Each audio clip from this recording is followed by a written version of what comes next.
Ladies and gentlemen, good day and welcome to Syngene International's first quarter FY22 financial results conference call.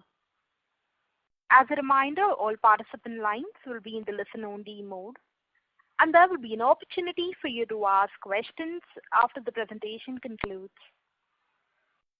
Should you need assistance during the conference call, please signal an operator by pressing star then 0 on your touch-tone phone. Please note that this conference is being recorded. I now hand the conference over to Ms. Divya Dhawan from EY. Thank you, and over to you, ma'am. Thank you, Lizanne, and good afternoon to everyone. Thank you for joining us on this call to discuss Syngene's Q1 FY 2022 performance. To discuss the financial and business performance for the first quarter, we have on this call today Mr. Jonathan Hunt, Syngene's MD and Chief Executive Officer, Mr. Sibaji Biswas, Chief Financial Officer, and Dr. Mahesh Bhalgat, the Chief Operating Officer. After the opening remarks, the team will be happy to answer any questions you may have. Before we begin, I would like to caution that comments made during this conference call today will contain certain forward-looking statements and must be viewed in relation to the risks pertaining to the business. The safe harbor clause indicated in the investor presentation also applies to this conference call. The replay of this call will be made available over the next few days, and the transcript will be subsequently available. With this, I will now turn the call over to the Managing Director and Chief Executive Officer, Mr. Jonathan Hunt. Over to you, sir. Thank you, and good afternoon, everyone, and thank you for joining this earnings call to discuss Syngene's first quarter results for FY 2022. I'll start with my remarks with a quick overview of the key financials before getting into the operational highlights of the quarter. After that, I'll hand over to Sibaji, as usual, to give more details on the financial performance for the quarter. But overall, it's been a good quarter. We made a strong start to the new financial year. Reported revenue from operations grew 41% to 5.9 billion rupees, or 594 crore. For the sake of transparency, let me remind you that the high growth rate in the quarter not only represents really good underlying performance, but it's also boosted by two factors. The comparison with the flat first quarter last year. I'm sure you'll recall that our operations were temporarily suspended during the initial days of the national lockdown, and that impacted the first quarter financial results last year. And then the second factor is a one-off spike in demand this year for the COVID-19 treatment remdesivir that we manufacture under a voluntary license with Gilead. This apart, these results reflect good progress right across the business. Our operations continued at near normal levels, despite the challenges of the second wave of the pandemic, and there was no negative impact on client projects. We maintained good financial discipline while continuing to invest in reinforcing the foundations of the business, digitization of core processes to reduce human intervention and increase speed, as well as investing in IT system security to continue to upgrade protection of our systems and data. During this quarter, there were higher material costs, and they really reflect our decision to hold higher levels of raw material inventory as we stock up critical raw materials to fulfill our remdesivir commitments and to mitigate any potential supply chain disruption due to the second wave. EBITDA for the quarter was up 27% to 1.7 billion rupees, or 177 crore, and while PAT was up 33% at 773 million, or 77 crore. I'll leave it to Sibaji to cover more details on the financial performance of the quarter in a moment. So let me turn to the operational highlights of the quarter. During the quarter, we continued to recruit new scientists into BBRC, our dedicated research centre with Bristol Myers Squibb, and that's as part of the expansion agreement that we executed last quarter. We've also started the process for setting up a new 50,000 square foot dedicated facility for BMS as part of that expansion agreement, and that facility is to be operational by the fourth quarter. Our manufacturing services division, including Mangalore API, the Mangalore API facility, continues to build momentum. The Mangalore facility successfully completed ISO 9001 certification audit. It is on track to obtain US FDA approval, I think, in the next 2 years. The biologics business has signed a 5-year agreement with IAVI, a US-based non-profit scientific research organization, and that's to manufacture 3 anti-HIV monoclonal antibodies for use in phase 1 and phase 2 clinical trials. And as the development and clinical supplies manufacturing partner, Syngene will provide an integrated solution, including cGMP manufacturing of the drug substance and drug product. This partnership will strengthen Syngene's position as a large molecule development and manufacturing service provider in the anti-HIV and also other chronic disease space. Now, the pandemic's still with us, and throughout the quarter, we continue to follow all of the COVID safety protocols that we've put in place since the first lockdown. As a result, we were able to continue operations as normal, and following government guidance, we also rolled out a voluntary vaccination drive for our employees and their families, and I'm delighted to say more than 90% of them are now vaccinated. Our scientists continue to support the fight against the coronavirus by using their expertise in various scientific domains. For example, recently our scientists have generated several variants of the spike protein, including the alpha, beta, and delta variants. The spike protein on the surface of the virus contributes to the virus being able to infect host cells, and the spike protein variants developed by our scientists will enable studies to determine if the vaccines we have are effective in protecting against infection from these different variants. So it's an important bit of scientific enablement to help the vaccine manufacturers keep pace with the evolution of the virus. In closing, I'm pleased to report a strong start to the year and believe that sets us on track to deliver our annual guidance. So with that, let me hand over to Sibaji to give you a little more detail on the financials in the quarter. Sibaji, thank you. Thank you, Jonathan, and a very good afternoon to you all. I'm happy to take you through our results for the first quarter ended 30th of June 2021 with comments on revenue performance. Then I'll talk you through the cost management efforts, margins, and profitability for the company as a whole, and end with thoughts on outlook for the rest of the year. This quarter saw the impact of the second wave of COVID-19 in India, while in our client markets, we are monitoring the dynamics of reducing restrictions for people and rising case numbers as a result of new variants, mitigated by the impact of vaccination. All things considered, we continue to plan cautiously for the months ahead. Let me now run you through the financial performance for the quarter, starting with the revenue performance. Overall performance for the quarter has been good. Revenue from operations increased by 41% for the quarter compared to the previous year, driven by steady performance across all the 4 divisions. As Jonathan mentioned, the first quarter of the last financial year was flat on revenue from operations as it was impacted by the temporary shutdown. Even accounting for this prior year effect on a normalized basis, the year-on-year growth reflects a steady momentum during the quarter.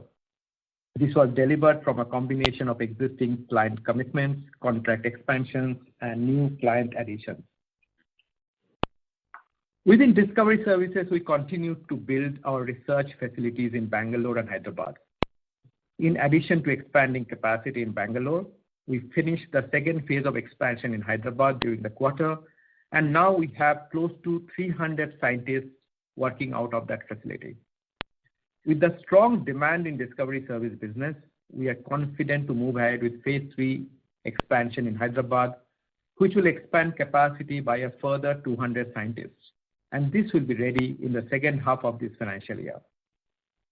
Development Services, the division that focuses on delivering drug substances and drug products for clinical trials, providing analytical services and managing clinical trials, showed steady growth year on year. We are in the process of completing an injectable fill finish facility that will add a new capability to the formulation part of the development service business. The facility is expected to go on stream in the second half of this year. This will help us address the drug product requirements of both small molecule and large molecule for early phase clinical supplies on the injectable segment and has a capacity of filling up to 2,000 vials per hour. Syngene already has a clinical and commercial supplies capability for oral dosage formulations, which can produce up to 3 million tablets per annum. Manufacturing services business performed very well during the quarter, driven by good traction in biologics business and manufacturing of remdesivir. With an eye on encouraging growth in biologics business, we have continued to invest and expand our biologics facilities. A new microbial platform with 500-liter capacity was commissioned recently, and we are in the process of adding the fourth 2,000-liter bioreactor to our mammalian biologics facility. The Mangalore API facility is now qualified, and its validation activities have resulted in an approval from the Indian Drug Regulatory Body. We had 3 manufacturing activities initiated in Q4 FY21, and we continue to operate in the current year to ensure the plant is utilized and the fixed costs are at least partially recovered.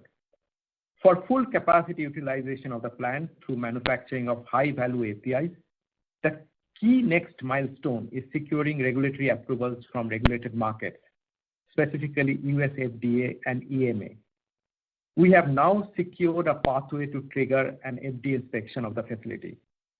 This is a process that involves making batches, generating data, doing regulatory filings, and going through the inspection leading to approval of the facility. This cycle typically takes 24 months between now and then, and we expect occupancy to be relatively modest during this period and grow up to 20% over next 2 years. This is in line with our plan, and we maintain our guidance of 1x asset turnover in 5 years for the manufacturing facility. Starting from Q3 of the financial year, we have been manufacturing remdesivir under a voluntary license from Gilead, principally to support patients in India during the pandemic. As you are aware, the last quarter saw a surge in COVID-19 cases in India, and our team worked hard to increase the production to meet the increased demand for remdesivir.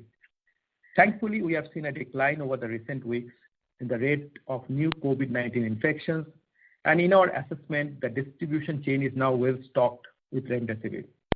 So while the quarter's revenue growth has some upside from manufacturing remdesivir, we do not see this as an opportunity for the long term, but it is a product we are committed to supply as long as the pandemic continues in India. Dedicated centers continue to grow year on year due to the addition of capacity for BMS, following the announcement last year of the expansion of our relationship. Our BMS expansion is progressing well and to plan, and we have now increased the number of scientists actively engaged in cutting-edge discovery science by 25% out of the total 40% increase in scientists planned under this agreement. We are in the process of expanding the laboratory capacity to support this additional growth. Moving on to EBITDA margin for the quarter, this was lower at 29% as compared to 32% in the previous year. The underlying EBITDA margin excluding other income was lower by 170 basis points from 29.5% to 27.8%. During this quarter, this was primarily driven by higher material cost in the quarter, mostly due to the production of remdesivir. For context, raw material cost of for remdesivir during the peak demand was close to 60% of the revenue, much higher than our regular business level of mid-20s, which explains the dilution in margin. The raw material cost as a percentage of revenue moved up from 24% in FY21 to 32% in Q1 FY22 on account of remdesivir and also due to advanced procurement of raw materials to secure operations in the middle of the pandemic. Let me now take a moment to explain the movement in other cost lines in the P&L. During the quarter, staff cost increased by rupees 307 million to to rupees 1.7 billion as compared to rupees 1.4 billion in the same period last year, an increase of 21.9%. The increase is on account of three factors. Firstly, recruitment of additional staff in the existing and new facilities that went live over the last 12 months. Currently, we have about 5,500 employees in Syngene against 5,000 employees a year ago. Secondly, annual increments given in line with the market for eligible employees effective from 1st April 2021 also led to some of this increase. And with the pandemic continuing, we have seen increased spending towards COVID safety measures like vaccination and testing that also contributes some of the increase in employment cost. Despite this increase, employment cost to revenue ratio for the quarter has improved from last year, mainly driven by stronger revenue growth. Turning now to other expenses, which comprises of selling expenses, IT cost, maintenance expenditures, and other general overheads, they're up by rupees 141 million year-on-year to rupees 656 million compared to same period last year. The rise in these expenses is primarily attributed to new ways of working in the pandemic and towards maintaining necessary health and safety protocols. It is also due to the increased spending on IT-related services as we continue to drive digitization across our business, and also due to increased maintenance expense due to the expanded asset base. EBITDA was at rupees 1.8 billion compared to rupees 1.4 billion last year, an increase of 27%. Depreciation stands at rupees 747 million, which is a rupees 86 million increase from rupees 661 million in the same period last year. The increase on a year-on-year basis is mainly owing to the new investments made in the last year. Now talking about tax rate. The effective tax rate, which was at 12% in FY21, has moved up to 18% in the quarter. FY21 effective tax rate was benefited on account of re-evaluation of tax position in context of a favorable High Court order and incremental tax benefit on account of accelerated depreciation from Mangalore API plant. It may also be noted that remdesivir was sold in domestic market, which attracts full tax rate. Profit after tax was up 33% to rupees 773 million as compared to rupees 580 million in the same period last year, reflecting an overall strong performance for the quarter. CapEx spending is on track. During the quarter, we invested rupees 770 million in CapEx and approved projects to build around 200,000 square feet of additional capacity catering to the requirements of dedicated center and discovery services. In the last call, we gave you guidance of mid-teen revenue growth for the current financial year.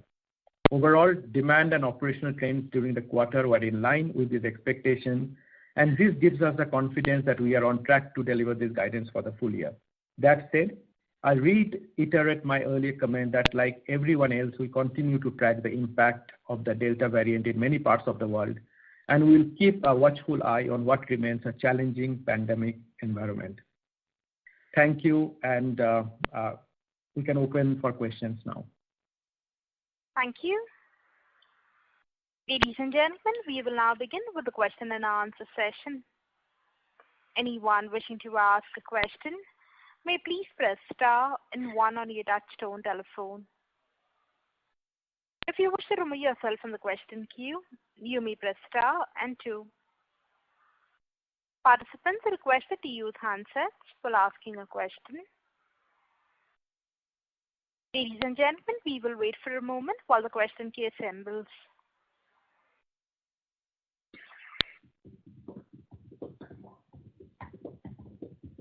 The first question is from the line of Alankar Garude from Macquarie. Please go ahead. Hi, good afternoon, everyone. Sir, my first question is, despite a full quarter of Mangalore and higher remdesivir sales, our overall top line is down 10% sequentially. I understand that fourth quarter is a seasonally strong quarter for us. But just trying to get a sense on Mangalore specifically, will there be a gradual ramp up towards the 20% utilization which you mentioned till we get US and Europe approval, or sales ramp up here can be pretty lumpy in the next 2 years? Good question. I mean, I think part of your question answer, you actually provided the answer. So the sequential drop, I think just reflects the pattern that you've seen. I'm trying to think how many quarters you'd have to go back to find a first quarter that wasn't lower than the fourth quarter in our business. Or actually, to be fair, in most of the CROs, CDMOs, there's some sense of seasonality as many of our Western clients finish their financial years and they're planning to run into December. So the first quarter is often lower, or nearly always lower than the fourth. So part of your question, I think, gives the answer that I don't see anything of any great significance in a sequential drop from the fourth quarter to the first quarter. Very happy with the growth, the reported growth at 41%. I think it's a very strong quarter. We've done our best to try and disaggregate the moving parts so that you can get a fair assessment of that. It's flattered a little bit by a low prior year comparison. You've got the one-off of remdesivir because of the COVID pandemic in this quarter. Strip all of that away, you've still got an underlying business that's growing mid-teens in line with our expected guidance for the full year. So we're hitting our plan and very happy with it. In terms of the way to think about the Mangalore facility, remember the Mangalore facility is not synonymous with our manufacturing division. Our manufacturing business is broader than that. It's got biologics. In the future, I'm sure it'll have other technologies, cell and gene therapy, and so forth. But it's not just Mangalore is the business. And I think the way to think about it, where Sibaji was leading you, is we've now got a clear regulatory pathway or a product that gives us the opportunity to trigger FDA inspections and hopefully approvals inside of 24 months. Between now and then, I'm not sure whether it will be smooth or lumpy. To answer your question, I don't know, and I don't think it's knowable.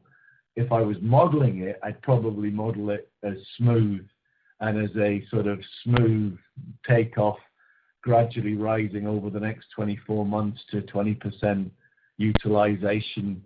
And as Sibaji gave you a total asset turn number of 1, and you know that we've invested about $75 million into that site, you can do a quick triangulation into a potential revenue number, and you can blend it up towards that over 24 months.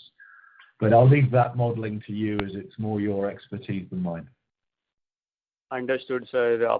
My second question is, our revenue per employee has been broadly flat since the past 3 years. How should we look at the medium to long-term revenue productivity for the company? And this is in context of the investments over the past few years, as well as potentially higher revenue contribution coming in from biologics and API in the coming years. Yeah, well, I mean, that's a real positive. If you think about it, that means that if revenue per employee is stable, broadly stable, that means we're absorbing price and competitive pressures in the market. We continue to be keeping pace with that. So that's a good thing. I think you're pointing to a more structural issue for your very long-term modeling. Go out, I don't know how far you go out, but go out 5 years and beyond. As the proportion of the business that comes from manufacturing increases from nothing historically to something in the future, then that should start to impact that derivative measure of revenue per employee, because by their nature, manufacturing businesses have fewer people and more machines, simplistically, than a discovery services business, which is almost exclusively about the number of brains and the quality of the brains, and therefore it's quite linear around that business scaling as you bring more scientists in. By the way, I'm delighted to be seeing us adding more scientific staff during the quarter, over the last year, and during the pandemic. We've consistently grown. We've been consistently open for business. And I think that's a good indicator of the quality of the services that we're delivering. But hopefully that's got to the essence of your question. Yes, you should start to see a change but it will be a derivative of how quickly you model or you think that our manufacturing business gets up and running, which is giving you some way of thinking about the small molecule API bit of the manufacturing division, and you can drive it from there. That's helpful. Well, hopefully that helps. No, that's helpful. That's all from my side. Thanks and all the best. Thank you. We'll move on to the next question. That is from the line of Prakash from Axis Capital. Please go ahead. Yeah, hi. Good afternoon to all. My first question is related to, the comment made on gradual, ramp up in the manufacturing plant Mangalore and take about 24 months to ramp up. If you could expand a little bit on the comment you made that it is on a pathway to get regulatory filing and inspection, little more color would help.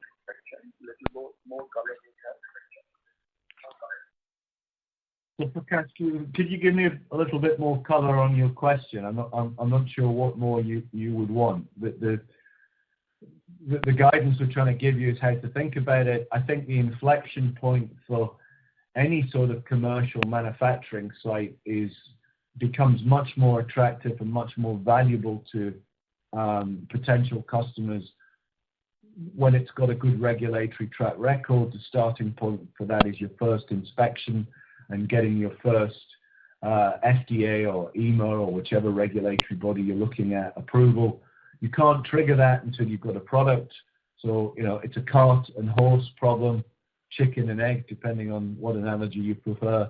You've got to get one of those to trigger the other one. We're signaling to you now that we've got at least one program in place that we think will take us up to 24 months to complete, and by then we'll be at the point where the program would be at a point where the regulators would want to come and inspect it, and post that, on the assumption that it's a successful regulatory inspection, we have an operating unit then that has even more attractiveness and better credentials with the client.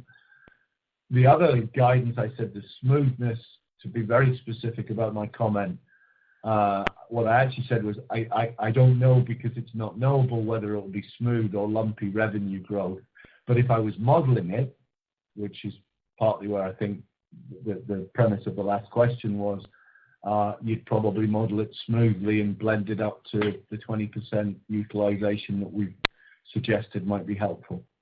Does that give you the extra color? And hopefully you can... Yes, it did. Thank you. Yes, Jonathan, it did. Thank you. Second one is on, on the guidance, talked about mid-teen growth for the overall company. We already, the first quarter, it says the 40% top line growth.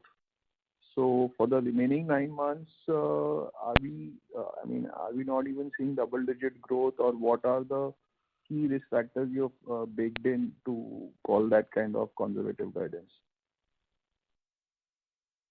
Yeah, I think you can triangulate into that, and you can play with the maths and work out what you think the growth rate will be in each particular quarter. I think the swing factors, and if you know the answer, you'll be ahead of everybody else in the world. What will the pandemic situation be in India in the second, third, and fourth quarters of this year? And I don't see any reason to move off the approach that we took last year and we've said we'll take this year, which is to take it one quarter at a time and really have a look at the operating environment. That said, I'm not highlighting a particular concern. We've coped very well as a company over the last year. We closed for a couple of weeks over a year ago while we put in COVID control measures. They've served us very well. Our staff, as you'd expect, given the type of workforce we've got, are highly scientifically literate, pretty disciplined around things like social distancing and use of PPE. PPE is nothing new to them. They do it as part of their scientific work anyway. And then lastly, in the last quarter, we've been very happy, proud in fact, of the progress we've made on rolling out a staff vaccination program. Over 90% plus of our staff are now vaccinated. Very high adoption rates, but again, you might predict that given the scientific literacy of the organization. They understand how vaccines work and the benefits you get from them. So we've seen a very high pickup of that, and that again gives us some resilience.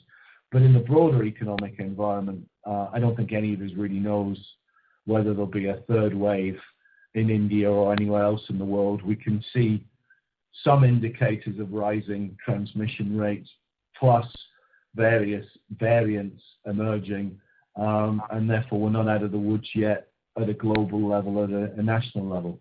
It's important we all keep disciplined about good hygiene habits, social distancing, and if you haven't had a vaccine, it might be a good idea to get one. Okay, thank you. Thank you. The next question is from the line of Suresh S. from Phillip Capital. Please go ahead. Hello. Yeah, this is Surya Patra. Hello. Surya Patra from Phillip Capital. Hello. You go ahead. Yeah. Surya, please go ahead, Surya. Yeah, thanks for this opportunity, sir. So first question is regards the multi-year biologic drug discovery contracts what you have signed, 2 contracts that you have signed during the year, 3DC as well as this right now with the IAVI of US. So if you can just give some color to that in terms of kind of business potential that you are building in your kind of assessment. And also, if you can just split your investment into biologic manufacturing and drug discovery, that would be helpful, sir. Yeah, super. So I'll probably spread your question out in parts between myself, Sibaji, and Mahesh. Sibaji, if you think a little bit around the sort of allocation of capital, where we're investing in the business, where we see opportunities. I'd go back, just a quick sort of clarification. The 3DC is a discovery-focused partnership. It's around offering a broad-based platform of discovery capabilities to them, very much in line with what is a pretty strong trend across the world in our industry, which is clients increasingly looking for multi-dimensional integrated drug discovery solutions. That's a bit of a mouthful, but basically it means they want to partner with companies like us that can do all of it and can add value to that discovery, not only getting the work done, but adding intellectual capital, having good ideas about what the science should be, being able to interpret the data that's generated and advise on the next phase of development. So that's really what we're doing with 3DC. If I contrast that with the IAVI contract, and I'll let Mahesh tell you a little bit more about that. That's more development focused, much more around getting the product ready to go into clinical trials and manufacturing, the clinical batches. But maybe Mahesh, anything else you'd want to add, IAVI, and then Sibaji, maybe on the capex, allocate capital, how you think about it. Yeah, I think on the IAVI, I would further add that so this is an opportunity for us to really see that there is the non-COVID activity that's going on, because the IAVI contract is about developing the process and then supplying the clinical material to conduct trials with 3 different monoclonal antibodies that are used for HIV.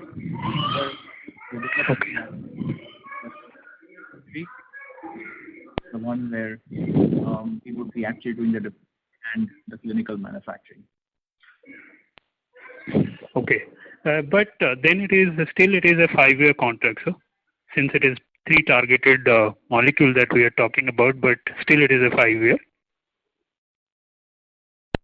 Correct, because we will start with the development activity, after which we will actually make the phase 1, phase 2 material. Okay. The development activity will be sequential. Some of the phase 1, phase 2 manufacturing will also be sequential.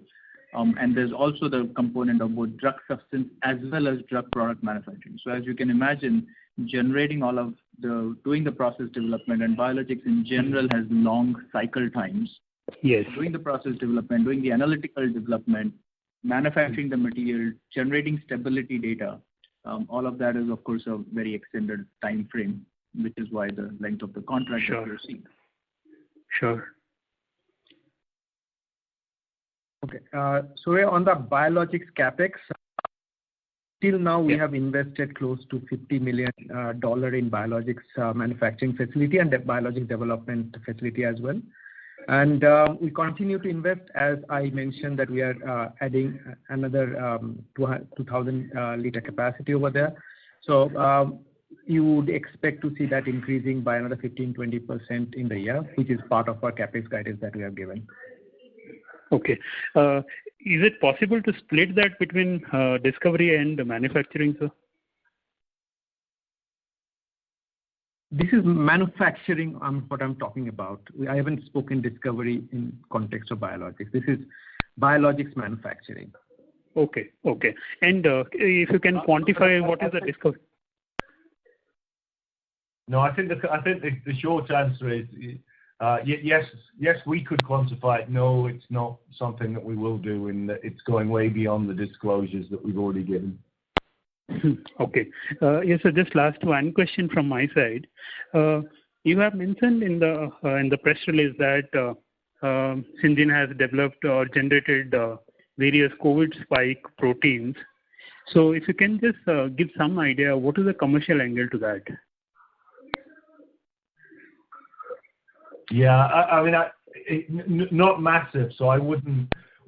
Don't read the press release that we're telling you about that, because we're signaling this is a high growth, high potential revenue area. It's not really a comment to go into Excel and Exceling. It's much more around just keeping the media in general updated on our contribution to the pandemic and the COVID-19, sort of fight, as it were, scientifically.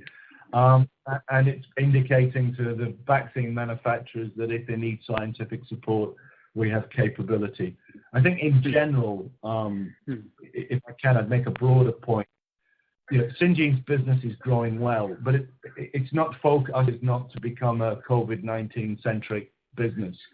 What I do think we have, as you across the whole of the life sciences industry, is a moral obligation to use our skills where we can in a global pandemic. So it's more in that spirit than it is a heavy hint towards financial analysts to reappraise their valuations of the company. Yeah. Sure. Thank you for your comments. Thank you. Thank you. Ladies and gentlemen, in order to ensure that the management is able to address questions from all participants in this conference, we request you to limit your questions to 2 per participant only. The next question is on the line of Shrikant Akolkar from Asian Market Securities. Please go ahead. Hi, thanks for the opportunity. Just 2 questions. First one is on remdesivir and biologics manufacturing. So if you can provide what is the contribution during the quarter? And the second question is on the product Odexivibat. So it has recently received 2 approvals, one in Europe and in the US. So just wanted to know if we are the supplier of APIs for this product. Okay, two good questions. I think the first one, you've probably got enough guidance that you could triangulate into it. 41% revenue from operations growth.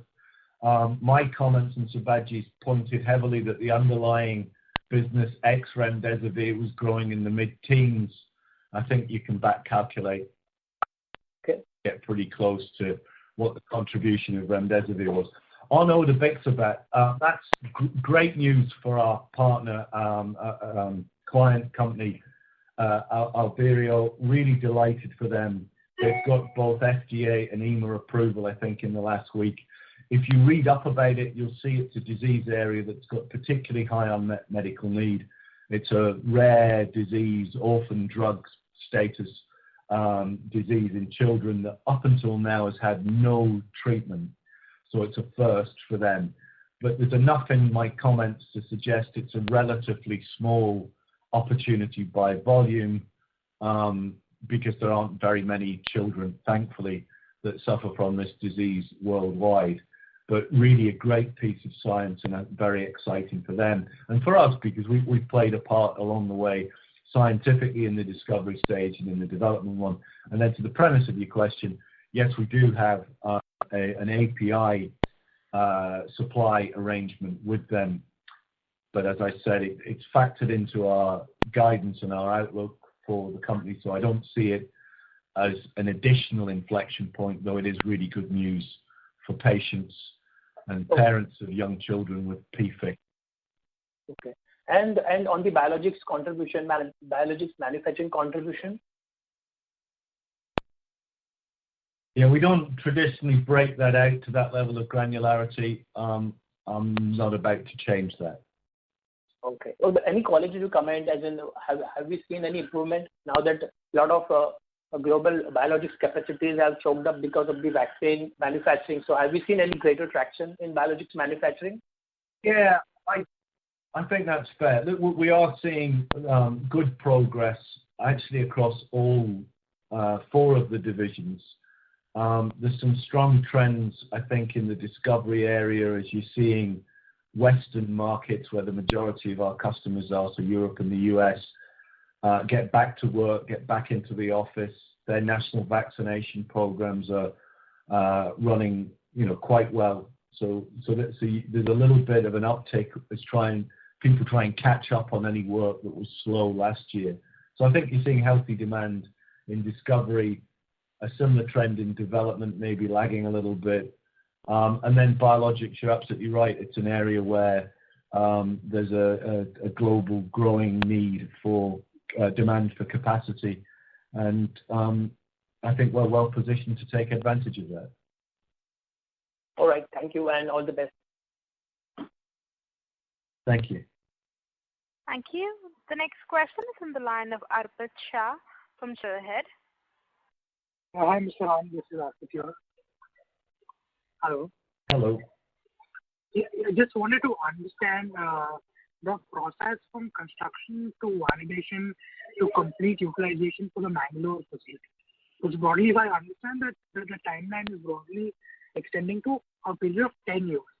I think so we announced the plant in FY17, started the construction around FY18, completed our construction in FY20, and even our today's comments are suggesting that there's a 24-month validation period which is going to be required for the plant.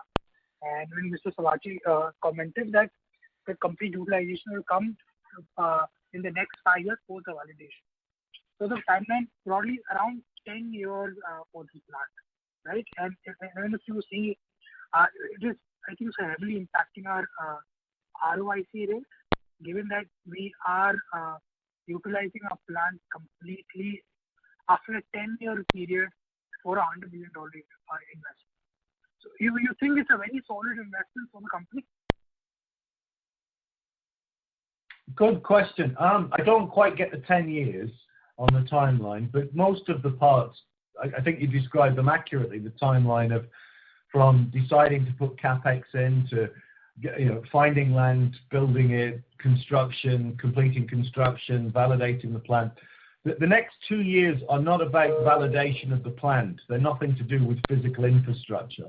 The next 2 years are about taking one or more products through the development and manufacturing process to get to the point where it triggers an FDA or EMA regulatory inspection. So they are a regulatory-driven timeline, including an estimate of when a regulator would respond to any application, how long it would take them to process it. So we've moved beyond the physical into the regulatory. But I think your other question is strategically the much more important one, which is over the lifetime of the asset, do the management team still expect to make a return beyond the cost of capital for the capital that they put into the Mangalore plant? And the answer to that is yes. So, as you know, essentially allocating shareholders' capital to any project, the acid test is not your revenue in week 1 or year 1.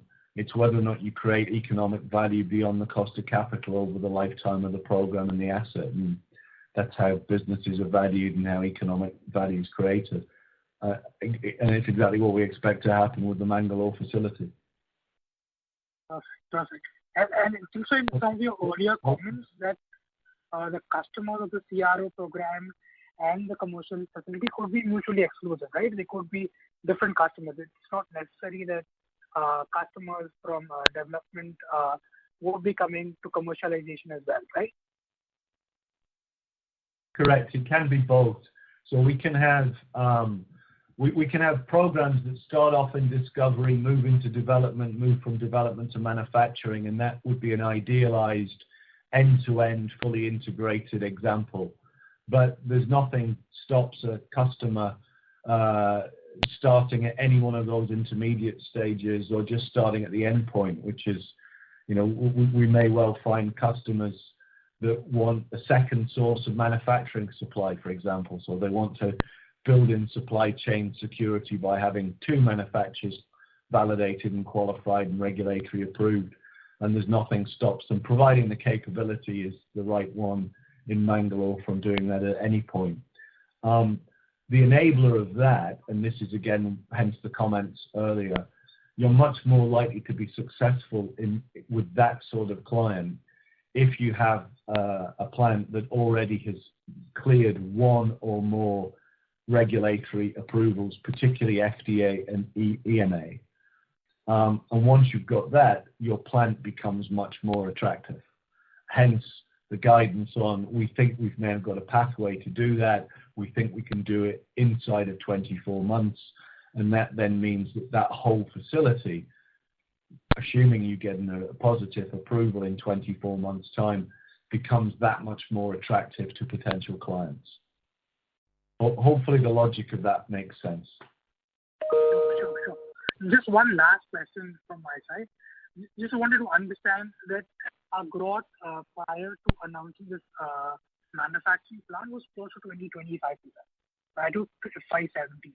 And in the last 2 or 3 years, it's been around 8% or 10% kind of growth that we've seen in the last 2 or 3 years. So has this plant, by any chance, impacted our growth on the normal course of business, where we were growing at, let's say, only 25% prior to that? So have we been short on resources on the CRO opportunity, or we've been limited by the opportunity itself, the industry itself? No, I see them as completely independent. I don't think the fact that our manufacturing engineers have been building a plant in Mangalore has had any impact on the growth in our discovery, development, or dedicated centers. I think they're completely disconnected events. I could see the question. As for the growth rate was 20%. Well, it was, but I point out the revenue was half or less than half of what it was if you go back. So the absolute dollar growth per year is reasonably stable, if not increasing. So to the premise of your question, yes, go ahead. No, to the premise of your question, I don't see we're making for the long term in manufacturing, whether it's biologics or small molecule API manufacturing. I don't see them as impacting or slowing down the rate of growth of the overall business. If anything, prospectively, looking forward from now, I think there will be an active contributor to our growth, and therefore I'm happy to have them as part of the range of services in the corporate strategy. Got it. Thank you. Thank you. Thank you. The next question is from the line of Rakesh Parekh from JM Financial Services. Please go ahead. Yeah. Good afternoon to everybody. I have a couple of broad questions which I would like to ask, more connected with the long-term opportunity. One, you had mentioned cell gene therapies or the potential for cell gene therapies in the longer term. And I wanted to understand, what would be the timeline for a program like that at Syngene to develop either on the manufacturing side or on the development services side. And linked to that, my second question is more on probably the emerging biotech side. And I just wanted to understand whether Syngene is working on any CRISPR-based drug development program, or do you see that as a long-term opportunity for the company? If you could expand on that, I would really welcome that. Thanks. Yeah, super questions. I'll ask Mahesh to comment a little bit on some of the technologies more broadly. On cell and gene therapy, actually we're already doing discovery phase work in cell and gene therapy and have been for a number of years, with one or more major biotech clients. So that's in the R bit of R&D, the research phase. My comments were more aligned to seeing that grow. It's a technology that's maturing, that's becoming much more widespread. In general, what you see in services businesses like ours is that there's a diffusion rate. You think about being on the leading edge technologically. The question I always ask is, which leading edge are you talking about?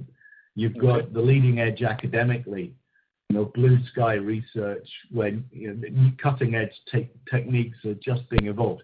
Your CRISPR question points to that. In recent years, that was an academic frontier. It's diffusing into becoming industrially relevant. Our clients are getting comfortable and using that technologies and weaving it into their strategies. There's then often a little bit of a delay as that diffuses into the solutions or services environment. That's not 100% accurate, though. Sometimes those technologies get adopted in the service environment at the same time as the industry or quicker. So it's not a perfect proxy for it. But you do see that sort of diffusion, and in some respects it's important to not be too early, and you don't want to be too late as you adopt these technologies. And one of the indicators for me is the point at which I sense that a number of clients are comfortable enough in their own knowledge and capabilities with a particular technology that they're comfortable partnering, outsourcing, or doing that work outside of their own labs. Few of us are comfortable completely outsourcing something until we really understand it ourselves. So you do see that diffusion curve. Cell and gene therapy, I think, is one where we're well on with that diffusion. CRISPR's a little bit later lagging, but those are precisely the sort of trends that we look for. We go and engage with our customers with, and it's a dialogue around where next for us. Hopefully that broader answer sets the context. Mahesh, have you got any specifics you wanted to add? Yeah, the part that I would add is, I think as you broadly understood, any of these newer technologies we do engage in, and that's typically because, as you know, in this industry, and especially in drug discovery, drug development areas, clients want us to have familiarity and capabilities to address these newer technologies. And so based on that, it's not unusual for the clients to come in and ask us, can you do work with us on, for example, as you brought up, CRISPR-Cas9 technology. So this is what is where we take pride in making sure we are ready to execute projects on these technologies. The other hot area that's there, and I'm sure you're aware of this, is protein degradation. So we are very much in those areas, working with our clients. And as Jonathan mentioned, cell and gene therapy, while we are doing some more expansions in that, we're already present in that area in the discovery space. So use of these latest technologies is really part of the way we work. But just to add to that, there's some very good points that you expanded upon. But just to get a sense, are some of these technologies, and I'm particularly thinking about CRISPR, are they commercially in the long run going to be extremely lucrative? Because I've heard the costs of developing a lot of these technologies is extremely high. and some of the rare diseases that they're targeted for does not justify the kind of scale of development. But maybe if it was outsourced, to a place like India or the kind of location Syngene's working on, then maybe the opportunity could be larger. I'm just wondering whether is that a possibility in the long run commercially? It could be, but to be honest with you, it's not something I'd give you an answer off the top of my head. I haven't really put in the depth of thought in. Okay. Very happy to have a follow-up discussion on that at some point. Sure. Sure. But I'd have to noodle on it for a while. Okay. All right. No, but thank you for that. That was a very good insight. Thank you so much. Thank you. Thank you. Ladies and gentlemen, due to constraint, that was the last question. I now hand the conference over to Ms. Divya Dhawan for her closing comments. Thank you everyone for joining today's call. Hope we have answered all your questions. If there are any further questions, please do get in touch with our team and we will be happy to get back to you. Have a good day and thank you once again. Thank you. Ladies and gentlemen, on behalf of Syngene International, that concludes this conference call. Thank you for joining us, and you may now disconnect your lines. Thank you.